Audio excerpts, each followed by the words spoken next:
அருமை தமிழர்களே, சிவகுமாரின் அன்பான வணக்கங்கள். நம்ம பள்ளிகளில் படிக்கிறப்பெல்லாம் நிறைய விளையாட்டுகள் நம்ம விளையாடி இருப்போம். கிரிக்கெட்டு, ஃபுட்பாலு இப்படிலாம் விளையாடுவோம். இதுக்கெல்லாம் பிடி மாஸ்டர் அப்படின்னு ஒருத்தர் இருப்பார். எல்லா பிள்ளைங்களுக்குமே பிடிச்ச வாத்தியார் யாருன்னா அந்த பிடி மாஸ்டர். ஏன்னா அவர் தான் விளையாடுறதுக்கு விட்டுறாரு. அதே மாதிரி கோச் அப்படின்னே இருப்பாங்க. ஒரு ஃபுட்பால் டீமு, அதுக்கு ஒரு கோச் ஒருத்தர் வராரு. அவர் அன்றைக்கி கையில் எந்த பந்துமே எடுத்துகிட்டு வரல. என்ன கோச், நீங்கள் ஃபுட்பாலே இல்லாமல் வரீங்க, நீங்கள் எடுத்துகிட்டு வருவீங்கன்னு நினச்சி நாங்கள் காத்திருக்கிறோமே அப்படின்னு அந்த டீமில் இருக்கிறவங்களாம் சொல்கிறாங்க. அவர் சிரிச்சுக்கிட்டே சொன்னார், நான் உங்களுக்கு பால் கொடுக்கறதுக்காக அந்த பாலை எப்படி உதைக்கணும், எப்படி கோல் போடணும்னு இன்றைக்கி சொல்ல போகிறதில்ல. ஒரு குறிப்பிட்ட நேரத்தில் இந்த ஃபுட்பால் எவ்வளோ பேர் இருக்கும் நீங்கள் மேட்ச் விளையாடுறப்போ அப்படின்னு கேட்குறாரு. அவங்கெல்லாம் இப்படி யோசிச்சுட்டு 5 பேர் 6 பேர் 4 பேர் அப்படின்றாங்க. ஒருத்தர் மட்டும் கரெக்டாக சொன்னார், ஒரு சமயத்தில் ஃபுட்பால் ஒருத்தர்கிட்ட மட்டும்தான் இருக்கும் கோச் அப்படின்னார். சபாஷ், இந்த டீமில் மொத்தம் எவ்வளோ பேர் இருப்பீங்க அப்படின்னார். நம்ம சைடு அவங்க சைடு எல்லாத்தையும் சேர்த்தா 21 பேர் இருப்போம் அப்படின்னு இருக்கிறார். அவர் சொன்னார், என்னை பொறுத்த வரைக்கும் அந்த ஃபுட்பால் எந்த ஒத்தர்கிட்டக்க இருக்குது அப்படின்றத பற்றியே கவலை இல்லை. அந்த நேரத்தில் ஃபுட்பால் இல்லாத மற்றவர்கள் எப்படி நீங்கள் ஆட தயாராக இருக்கிறீங்க அப்படின்றதுல தான் அவர் அதை கோலாக மாற்றுறாரா இல்லை வெறும் பாலாவே விட்டுறாரா அப்படிங்கிறத பொறுத்துது. ஃபுட்பால் இருக்கிறவர்களை விட இல்லாதவர்கள் எப்படி அதை பெற்று கோலாக மாற்ற தயார் நிலையில் இருக்கிறார்கள் என்பதை சொல்லுவதற்குத்தான் ஒரு கோச் தேவை அப்படின்னு சொன்னார். அப்போ 21 பேரில் 20 பேரும் எப்படி தயாராக இருக்கிறாங்க. கொக்கு ஒக்க கூம்பும் பருவத்து மற்ற அதன் குத்து ஒக்க சீர்த்த பருவத்துன்னு நம்ம திருவள்ளுவர் சொல்கிறார். இந்த குளத்தங்கரையில் ஆத்தங்கரையெல்லாம் நீங்கள் பார்த்துருக்கலாம். கொக்கு தூரக்க பார்த்தீங்கன்னா ஒத்த காலம் மடிச்சுக்கிட்டு அது நிற்கும். ஆனால் பார்க்குறதுக்கு சும்மா இருக்கிற மாதிரி தான் இருக்கும். ஆனால் மீன், எந்த மீன் வருது, அது எந்த மீன் அப்படி கொத்தலாம், எவ்வளவு குயிக்காக நம்ம கீழே இறங்கி அதை கவ்வி பிடிச்சா அது வரத்துக்கும் நம்ம கவ்வறதுக்கும் கரெக்டாக இருக்கும் அப்படின்ற இந்த கால்குலேஷனெல்லாம் அந்த மீன் கொக்கு போட்டுக்கிட்டு இருக்கு. அது மக்குத்தனமாக நிற்கலை, கொக்குத்தனமாக நிற்குது. கவனமாக, அலர்ட்டாக, ரெடியாக, என்ன வார்த்தையில் வேணாலும் சொல்லுங்கள், அப்படி செயல்படுவதற்கு தயார் நிலையில் இருக்கிறவர்கள் நிச்சயமாக பிடிக்க வேண்டிய மீனை பிடிக்கிறார்கள். நீங்கள் விளம்பரங்களில் சில பொருட்களுக்கு ஆஃப் சீசன் அப்படின்னு ஒன்று உண்டு. இப்போ துணிமணி, பேண்ட்டு, ஷர்ட்டு, புடவை இதெல்லாம் வருஷம் முழுக்க வாங்கிட்டு இருப்பாங்க.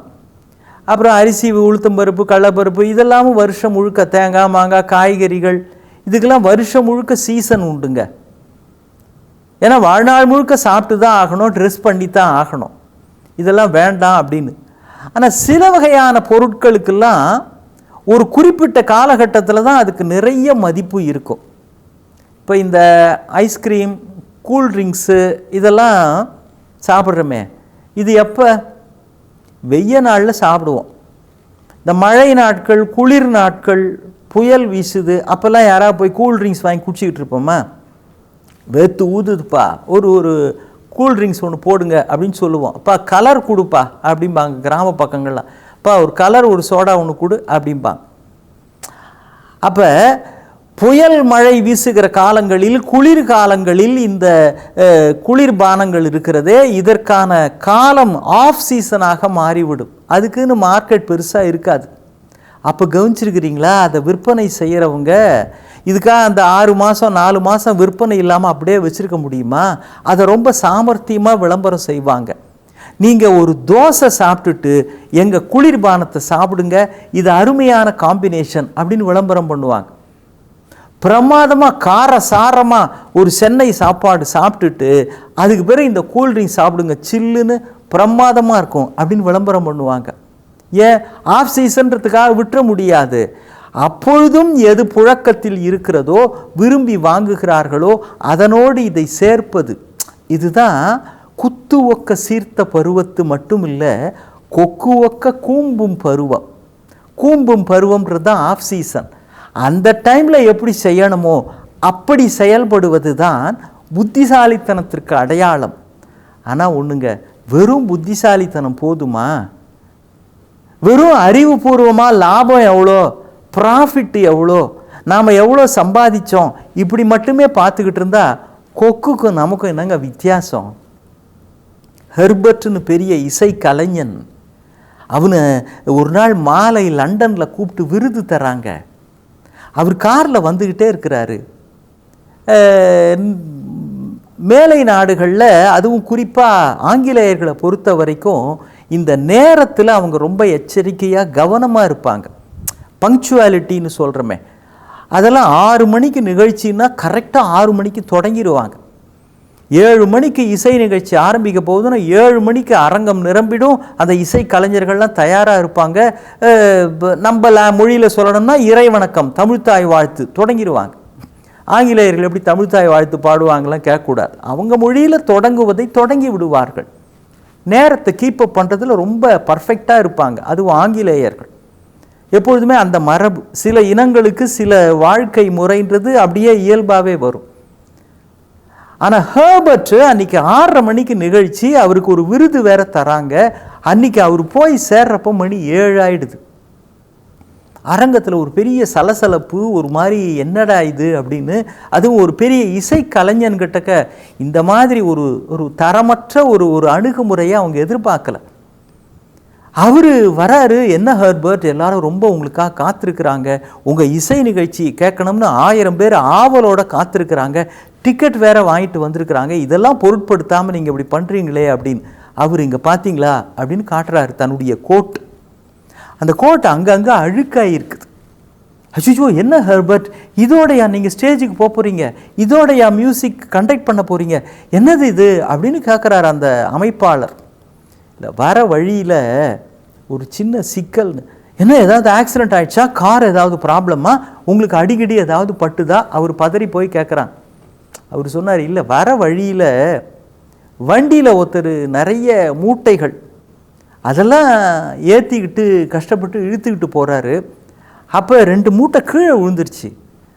அதை தூக்கி வைக்கிறதுக்கு அவர் அங்கேயும் இங்கேயும் ஆள் துணை பார்க்குறாரு, யாருமே கிடைக்கல. தூக்கி வைக்கவும் பாவம் அவரால் முடியல. நான் உடனே என்ன பண்ணேன், இறங்கி போய் அந்த மூட்டையெல்லாம் தூக்கி வண்டியில் ஏற்றிட்டு அதுக்கு பிறகு தான் நான் வரேன், அதனால தான் தாமதமாயிருச்சு அப்படின்றார்.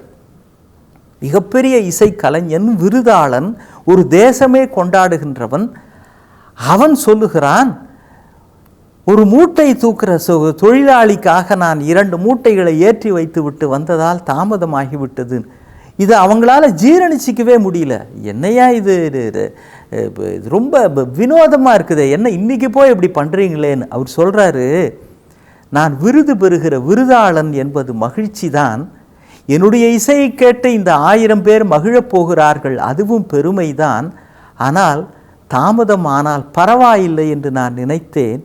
ஆங்கிலேய மரபு கொஞ்சம் மீறப்பட்டால் பரவாயில்லை, 1000 பேர் மகிழ்ச்சி அடைவது தள்ளி போகலாம்.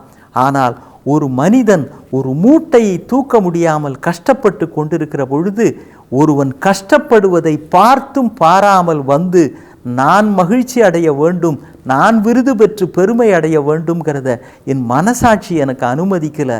விருது பெறுகிற கலைஞனாக இருப்பதை விட மனிதனாக இருப்பது முக்கியம் அல்லவா? மனிதன் என்பதை நிரூபித்து விட்டவன்தான் விருது பெறுவதற்கு தகுதியானவன்னு நான் நினைக்கிறேன் என்றார் அந்த ஹெர்பர்ட். இந்த செய்தியை மேடையில் சொன்ன பொழுது அரங்கமே எழுந்து நின்று அவருக்கு கைதட்டல் தந்தது. தாமதமானால் பரவாயில்லை, உங்கள் குணமும் விருதுக்கு உரியது என்று கொண்டாடுகிறது. நாம் எந்த செயல் செய்கிறோம் என்பது முக்கியமல்ல, பிறருக்கு அது பயனுள்ளதாகவும் இருக்கிறதா என்பதுதான் முக்கியம். மீண்டும் சந்திப்போம். வணக்கம்.